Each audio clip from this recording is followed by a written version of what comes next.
হযরত ওমর রাদিয়াল্লাহু তাআলা আনহু তখন আমিরুল মুমিনিন, খলিফাতুল মুসলিমিন, অর্ধেকটা পৃথিবী তিনি শাসন করেন। হযরত ওমরের নাম শুনলে তদানীন্তন পৃথিবীর পরাশক্তি পারস্য রোম সম্রাটেরা পর্যন্ত থরথর করে কাঁপে। বাঘ এবং হরিণ একই ঘাটে পানি খায়।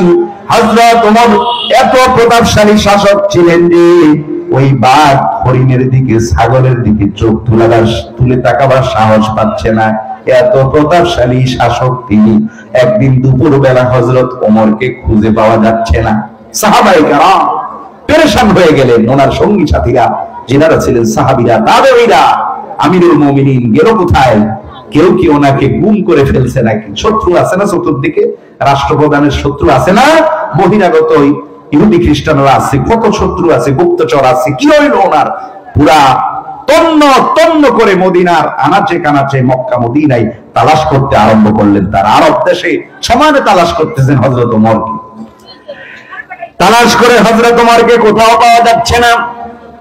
তালাশ করতে করতে এক জায়গায় গিয়ে ওনারা দেখলেন হযরত ওমর রাদিয়াল্লাহু তাআলা আনহু দুপুরবেলা গরমাক্ত কলেবরে মরুভূমির উত্তপ্ত বালুর উপরে একটা গাছের নিচে দাঁড়াইয়া লাঠির উপরে ভর দিয়ে ময়দানের দিকে এক দৃষ্টিতে অপলক নেত্রে তাকিয়ে আছেন। আর দু চোখ বেয়ে বেয়ে অশ্রুর ফোঁটাগুলো গড়িয়ে গড়িয়ে পড়ছে। লাঠি ভর দিয়ে গরমাক্ত কলেবরে দুপুর বেলা উনি একাকী দাঁড়িয়ে আছেন। আর মরুভূমির দুধু প্রান্তর, মরুভূমির প্রান্তরের দিকে, মাঠের দিকে, ময়দানের দিকে এক দৃষ্টিতে তাকিয়ে থেকে অশ্রু বিসর্জন দিচ্ছেন। সঙ্গী সাথী সাহাবায়ে কেরাম, তাবেঈন যিনারা ছিলেন, ওনারা জিজ্ঞাসা করলেন, আমিরুল মুমিনিন, খলিফাতুল মুসলিমিন, আমরা আপনাকে তালাশ করতে করতে হয়রান, কোথাও খুঁজে পাচ্ছি না।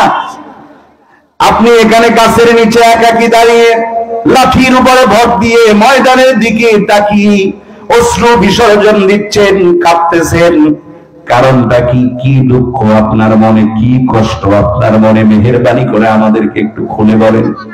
হযরত ওমর রাদিয়াল্লাহু তাআলা আনহু বলেন, শোনো, আমার সামনে এই যে দুধু প্রান্তর দেখছো, মরুভূমির মাঠ দেখছো, ময়দান দেখছো, প্রান্তর দেখছো, এই মাঠের সাথে, ময়দানের সাথে, মরুভূমির এই প্রান্তরের সাথে আমি ওমরের অতীতকালের অনেক স্মৃতি জড়িয়ে আছে। সেই অতীতের স্মৃতিগুলো মনে করে করে আমি কাঁদতেছি। সুবহানাল্লাহ বলেন।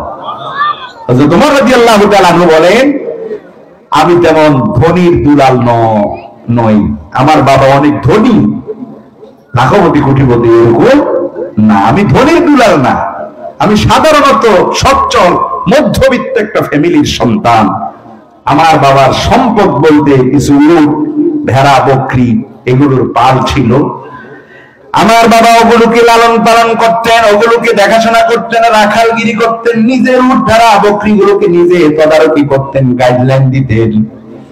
বাবার যখন বয়স হয়ে গেল, আমি যখন যৌবনে পদার্পণ করলাম, আমার বাবা আমাকে বললেন, বাবারে ও ওমর, এখন থেকে নিয়ে ময়দানে এই উট, ভেড়া, বকরি গুলো চড়ানোর দায়িত্ব তোমার। আমার বয়স হয়ে গেছে, এখন প্রত্যেকদিন তুমি এগুলোকে চড়াইবা।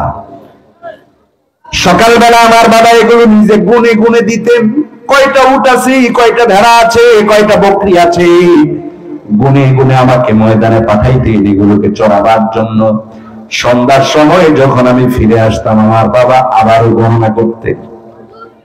গণনা করলে দেখা যেত অনেক সময় একটা দুইটা নাই। জিজ্ঞাসা করতেন, ওমর, ছাগল একটা কম কেন, ভেড়া একটা কম কেন, বকরি কম কেন, উট একটা নাই কেন? এই ধরনের পরিস্থিতি প্রায় হয়ে যেত। আমার বাবা তখন আমাকে শাসন করতেন, বকাঝকা করতেন। আমি কোন দক্ষ উটের রাখাল ছিলাম না। আমার বাবা তখন আফসোস করে চোখের পানি ফেলে বলতেন, মানুষের ঘরে কত যোগ্য সন্তান হয়, আমার ঘরে এমন একটা অযোগ্য সন্তান জন্ম নিল, সামান্য কিছু ভেড়া, বকরি আর উট কেউ ঠিক মতো রাখালগিরি করতে পারে না। আমি প্রায় সময় বকাঝকা খাইতাম, প্রায় সময় আমার বাবা আফসোস করতেন, আমি অদক্ষ, অযোগ্য, সামান্য কয়েকটা ভেড়া, বকরিও ঠিক মতো গাইডলাইন দিতে পারতাম না। হযরত ওমর রাদিয়াল্লাহু তাআলা আনহু বলেন, আমি তো সেই ওমর যখন এই কোরআনে কারীমের সংস্পর্শে এসেছি, কোরআনের সহচর্যে যখন এসেছি, আল্লাহ পাক আমার দাম এত বাড়িয়ে দিয়েছে, সামান্য কয়েকটা উট ভেড়া বকরিকে ঠিক মতো যে চড়াবার ক্ষমতাও রাখতো না, সেই অদক্ষ রাখালকে আল্লাহ পাক আজকে তামাম দুনিয়ার মুসলমানদের রাখাল বানিয়ে দিয়েছে। আজকে অর্ধেকটা পৃথিবীর আল্লাহ তাআলা আমার হস্তগত করে দিয়েছে। এটা শুধু কোরআনে কারীমের বরকতে। সুবহানাল্লাহ বলে। এই কোরআনের সাথে যার সম্পর্ক হবে সে দামি হয়ে যাবে। দুনিয়ায় আল্লাহ পাক তার মর্যাদা বাড়ায় দিবে, না আখিরাতেও আল্লাহ তাআলা তার মর্যাদা বাড়ায় দিবে।